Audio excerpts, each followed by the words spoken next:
Selamat siang kepada Ibu Niken, dosen mata kuliah metode penelitian kuantitatif yang saya hormati. Pada kesempatan kali ini, di video ini saya akan mempresentasikan tentang pengaruh personal branding tokoh politik Ridwan Kamil terhadap pemilihan di media massa. Ini adalah untuk pemenuhan UAS untuk metode penelitian kuantitatif.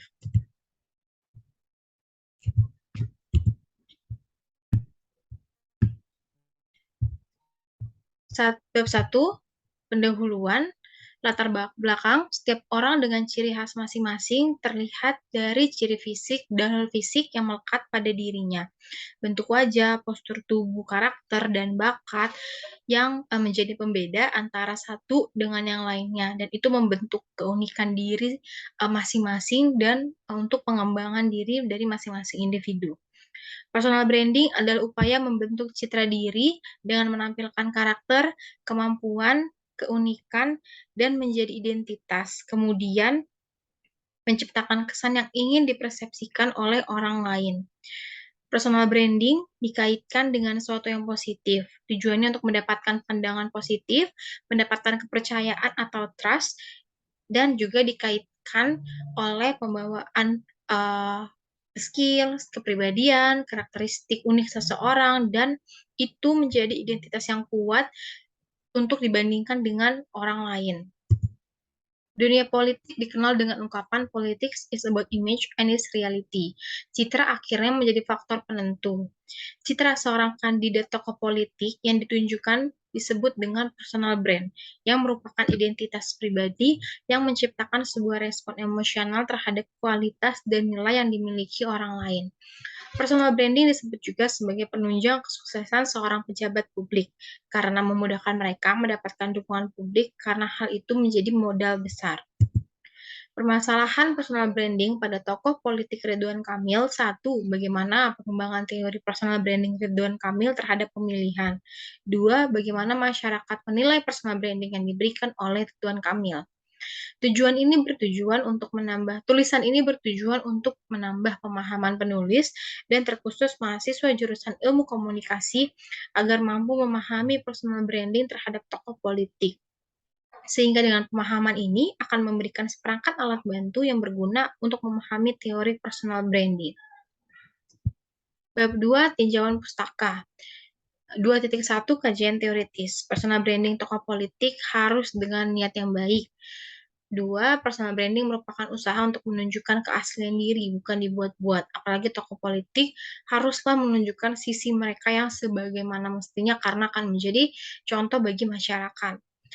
Selanjutnya, acuan dalam personal branding, spesialisasi, kepemimpinan, dan kepribadian. Karakteristik personal branding, ciri khas, relevan, dan konsisten. Minat timbul akibat dari partisipasi, pengalaman, dan kebiasaan. Minat ada karena menikmati suatu aktivitas disertai perasaan senang dan ketertarikan pada bidang tertentu.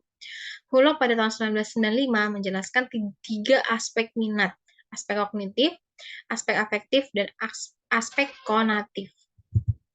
Pengaruh media sosial. Media sosial di era digital ini berkembang dengan sangat pesat. Kebebasan dalam memperoleh dan menerima informasi itu dirasakan oleh media sosial saat ini. Media sosial juga digunakan untuk pemasaran atau promosi diri.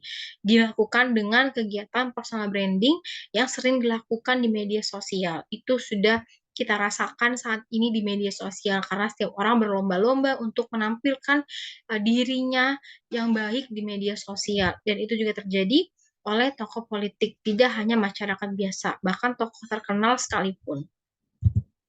Bab 3, kerangka pemikiran. Metodologi penelitian. Paradigma penelitian positivisme, memandang realitas, gejala fenomena yang dapat diklarifikasi, diamati, terukur, relatif tetap, dan terhubung sebab akibat.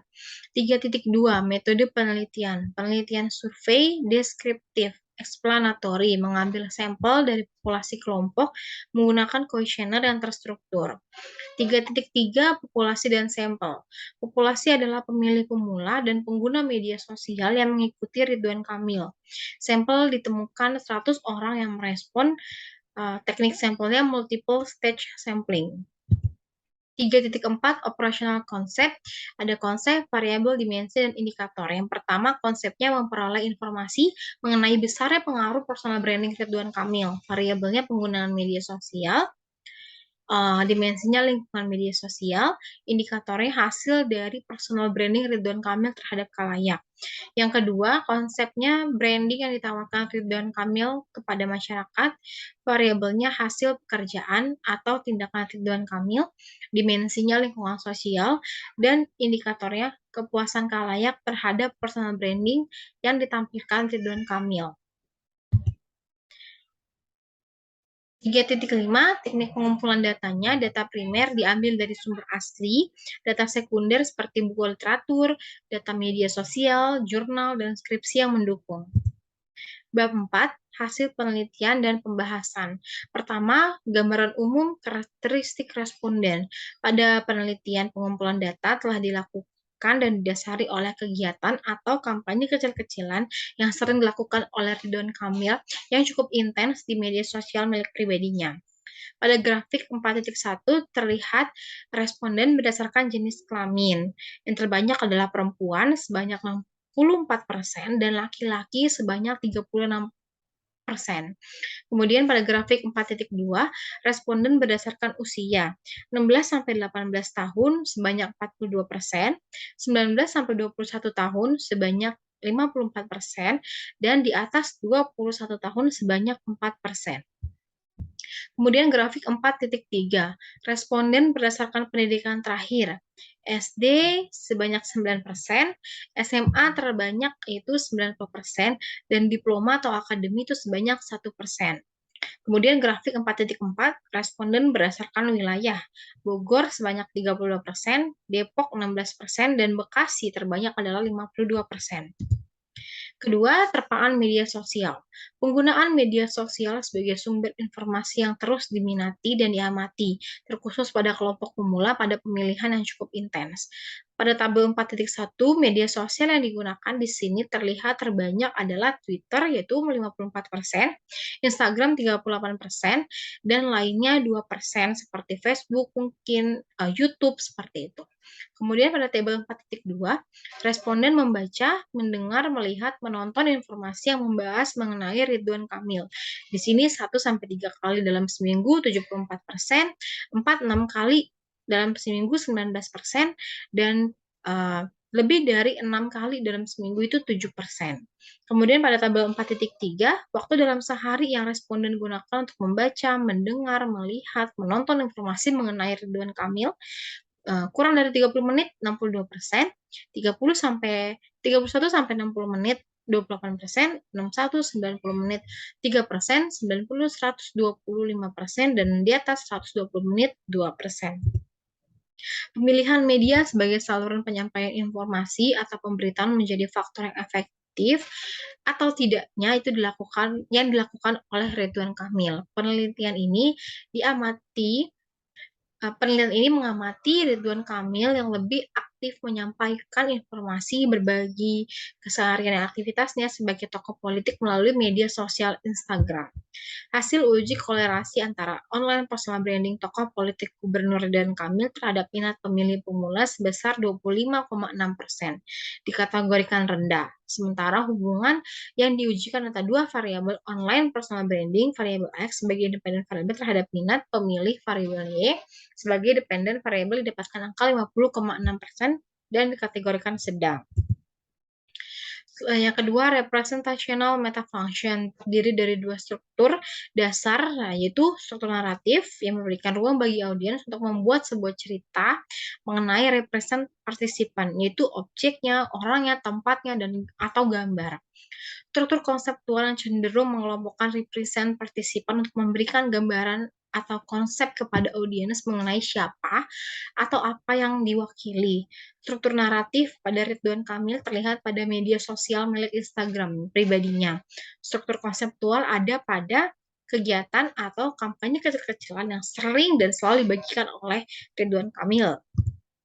Selanjutnya, interpersonal metafunction. Terdapat beberapa feature yaitu image, act, and guess. Act and guess dibentuk oleh Ridwan Kamil kepada audiensnya dengan foto-foto dari kegiatan-kegiatannya.